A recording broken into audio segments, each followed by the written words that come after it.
assunto é de hoje, nós vamos falar dos exageros da cirurgia plástica. A gente sabe que o sedutor mercado da beleza atrai a cada dia mais pessoas com a promessa de soluções ao alcance de um bisturi, não é mesmo? É sempre válido corrigir ou melhorar algum aspecto físico que está afetando a autoestima. No entanto, quem deseja se submeter a uma cirurgia plástica, seja ela reconstrutiva ou estética, precisa estar ciente de que nem sempre o resultado final é o desejado. A repórter Nádia Viviane conversou com o cirurgião plástico Marcos Manzotti sobre os riscos da vaidade extrema. Rodou.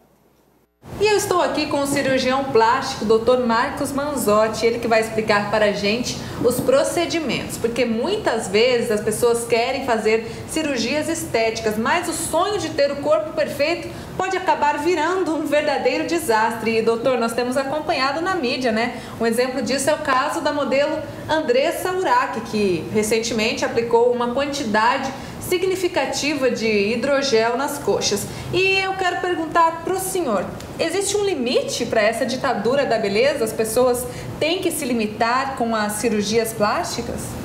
Existe.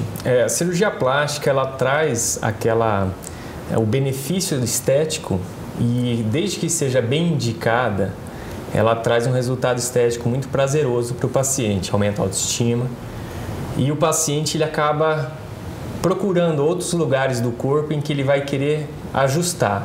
Então, o paciente pode acabar assim se viciando e tem pessoas que não têm muito controle psicológico e acaba exagerando, fazendo procedimentos em cima de procedimentos e o que pode trazer um pouco de dano. O que aconteceu exatamente no caso da Andressa, eu acompanhei na mídia, mas eu não tenho nenhuma informação oficial. É um preenchimento que foi utilizado de longa duração. Também pode ter sido utilizado o PMMA, que é um preenchimento permanente. E o que eu vejo o caso dela assim, mais como um caso bem alternativo. Não é a nossa realidade do dia a dia de cirurgia plástica, porque existem alternativas muito melhores do que esses preenchimentos para se fazer no corpo, como por exemplo uma lipoescultura, que é o que a gente faz praticamente todo dia. Então o paciente ele usa a gordura do próprio corpo, que não tem risco de rejeição, para remodelar o corpo. Só que o que acontece no caso, que eu vejo que aconteceu no caso dela, é uma complicação que dizem que foi tardia, 5 anos depois do que ela preencheu.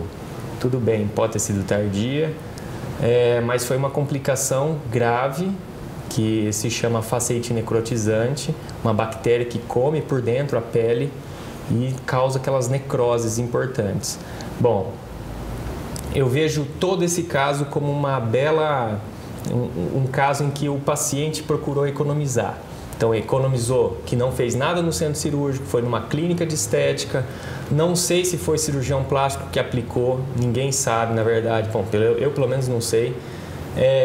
Não faz parte, a dosagem do produto foi inadequada, tá? O produto de permanência longa e provavelmente ela fez mais de uma vez o mesmo produto. Então, existe um limite sim, e o limite também ele se resume assim: o paciente ele tem que procurar um bom profissional. O profissional ele vai indicar quais são as possibilidades de tratamento para aquele defeitinho que ela tem, que ela acha que tem. E qual é a realidade, na realidade, qual que é o resultado final, na prática, o quanto que vai melhorar. O barato pode acabar saindo caro. E o barato pode sair caro, porque fazendo uma clínica, sem hospital, sem ter uma guarnição e tal, você está sendo submetida a um procedimento com maior risco de complicação, de infecção, como no caso dela, como pode acontecer também qualquer problema alérgico em que o paciente possa precisar de uma UTI ou qualquer coisa parecida. Se você está numa clínica, você não tem nenhum tipo de suporte, o que pode levar ao quê? A um risco de morte para o paciente. Então, O barato pode sair caro, sim, e no caso dela saiu bem caro. Existem alternativas muito melhores, só que lógico são mais caras porque envolve a terceirização, né? O serviço, você acaba contratando não só um cirurgião plástico, né? Como também o serviço hospitalar, o serviço de anestesista, que é tudo dentro de um complexo hospitalar que oferece todos os seus recursos para minimizar ao máximo os riscos de uma cirurgia. Então, existe sim limite e o que a gente tem que tomar muito cuidado é nessas avaliações em que não é um cirurgião plástico que está cuidando do caso, são profissionais que entram na área e tentam fazer o que eles teoricamente podem fazer, que são pequenas injeções, pequenos procedimentos. Então, é complicado, a gente tem que tomar muito cuidado na hora de escolher o serviço a ser prestado. Ah, eu tenho um defeitinho lá, tá, beleza. O defeito é estético, procure um cirurgião plástico. Não procure qualquer profissional fora da área da cirurgia plástica e procure ver se o seu cirurgião plástico ele é reconhecido pela Sociedade Brasileira de Cirurgia Plástica.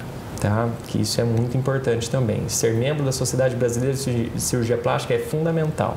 Existe uma idade certa para estar fazendo a cirurgia? Existe. Existem vários tipos de cirurgias em cirurgia plástica, tanto estéticas quanto reparadoras. As cirurgias estéticas têm idade mínima, tem para cada cirurgia. Orelha de abano, 7 anos. Prótese de mama, no mínimo 17, 18 anos, para a paciente já ter a mama formada, né? Rinoplastia também entra nessa idade, entre 17 e 18 anos, para o nariz já estar formado. Procedimentos, preenchimento, botox, procedimentos minimamente invasivos, tem que ter uma idade mínima também, porque o próprio fabricante ele não recomenda que a gente use em idades muito inferiores ou avançadas, porque o produto nem foi testado quando foi utilizado todo pessoas mais jovens. O estudo científico do estudo não envolveu pessoas nem muito idosas nem muito jovens, então a gente não tem nem segurança do produto. E menores de idade tem que ter autorização dos pais ou de algum responsável? O pai tem que estar sempre junto na consulta, junto com o cirurgião plástico, junto com a criança, e sempre a manifestação do desejo tem que partir do próprio paciente, não o pai incutar na cabeça do filho e falar assim, não, você deve fazer essa orelha de abano porque você vai ser prejudicado na escola. Não, o paciente, a própria criança tem que falar para o pai, eles estão tirando sarro de mim na escola, eu preciso fazer, entendeu? Então, a vontade tem que partir da criança, não pode ser também alguma coisa que venha dos pais. E hoje em dia é comum o senhor atender pessoas mais jovens, como adolescentes, querendo mudar o corpo muito cedo? Tem, a cirurgia plástica ela tem essa abordagem bem ampla de idade, né? Então tem pacientes jovens que procuram fazer cirurgias, a mais jovem, né, de estética é a orelha de abano, né? Um caso ou outro diferente, mas a grande maioria é isso. Cirurgias em pessoas idosas também, cirurgia de face ou então cirurgia de nariz em pessoas idosas, procedimentos simples também são feitos. Então, sim, a amplitude de idade é muito grande. E em relação aos riscos, a cirurgia estética tem muitos riscos? Como que funciona? O risco ele é inerente ao paciente e ao procedimento. Então, o risco cirúrgico, quando ele é inerente ao paciente, ele envolve o quê? Hábitos de vida do paciente. Primeiro, idade, fatores de risco ambientais, como o paciente fuma, o paciente bebe, o paciente usa drogas, o paciente faz atividade física ou não faz atividade física, entendeu? Outros problemas de saúde do próprio paciente, ele tem diabetes, pressão alta, hipotireoidismo, está controlado ou não está. E assim vai. Então, riscos cardiológicos, todos os pacientes são obrigatoriamente avaliados em cardiologistas para ver o risco cardiológico. Então, os riscos existem e cabe ao cirurgião avaliar o risco e determinar se compensa ou não fazer a cirurgia para aquele risco. Então o risco varia de acordo com a situação do paciente. De acordo com o paciente e de acordo com a cirurgia. Um exemplo bem simples, o risco de uma rinoplastia é diferente de um risco de uma lipoaspiração de corpo inteiro. A rinoplastia é uma cirurgia pequena, dura 3 horas no máximo. Já a lipoaspiração ela pode demorar 3 horas, mas ela envolve uma área do corpo bem maior. Então, lógico, o risco ele é diferente. Não posso falar assim, é muito mais arriscado fazer uma lipoaspiração do que rinoplastia. Não, não é isso. Desde que você faça todo o protocolo de prevenção de tromboembolismo pulmonar, prevenção de infecção e todo o protocolo para evitar que o paciente tenha qualquer tipo de complicação, o risco é baixo em todos os pacientes, desde que você faça todas as intervenções necessárias para prevenir. Então, o paciente que fuma tem que parar de fumar para fazer cirurgia plástica? Sim. O paciente que tem pressão alta e não controla, só controlando ele vai conseguir fazer a cirurgia. Diabetes, a mesma coisa, e assim vai. E em relação à manutenção, depois que faz a cirurgia plástica, a gente acompanha várias histórias de mulheres que fazem lipoaspiração, ficam com o corpo desejado, mas meses depois acaba voltando tudo. Tem que ter uma manutenção, uma reeducação alimentar desses pacientes? Tem. É só a gente perguntar de onde veio aquela gordurinha que está sobrando. Veio de um erro alimentar. Veio porque está comendo mais do que está gastando. O que acumula é gordura. É assim que funciona.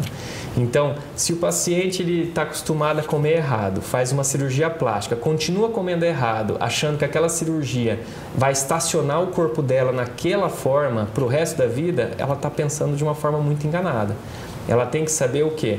Que o que levou aquele hábito, o hábito de vida que levou o acúmulo de gordura em forma não estética no corpo, ele pode ser ajustado na lipoaspiração, mas o paciente ele faz o que para ajudar depois?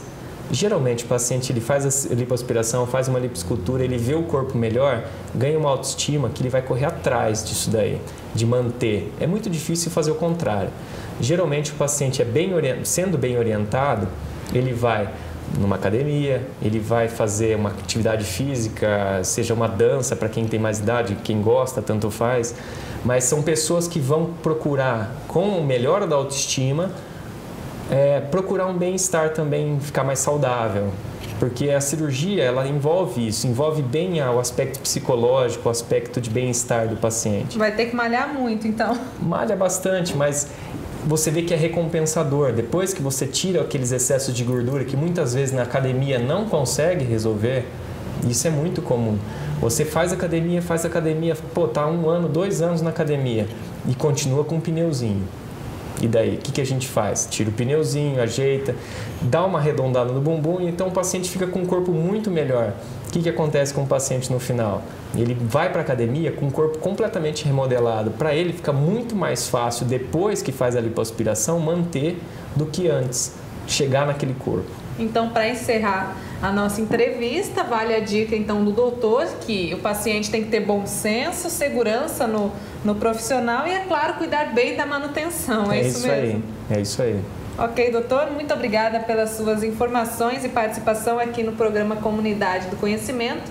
Eu conversei com o Dr. Marcos Manzotti, que trouxe mais detalhes sobre os procedimentos corretos para você que quer fazer uma cirurgia plástica.